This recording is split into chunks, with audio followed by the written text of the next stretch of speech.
Okay guys, good morning. For today's video guys, ito ang recipe sa ngayon.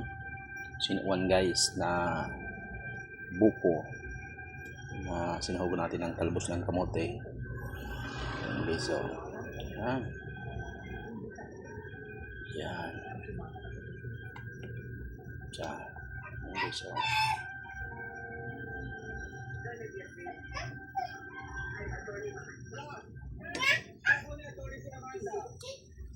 kompleto na yan guys.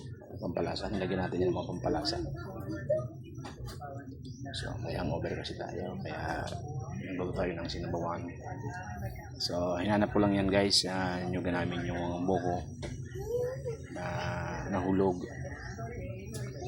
nung karang bagyo pa.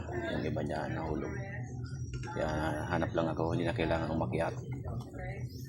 Bali nasa 4 na piraso siya. Yan, tignan natin kung may lasa niya.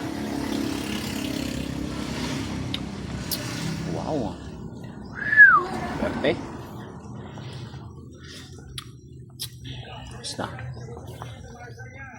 so hanggang dito lang tayo guys. Don't forget to follow, please like and share and subscribe ang aking YouTube channel, Dix Vlog, and also my Facebook page, Boss Dix Vlog. Thank you.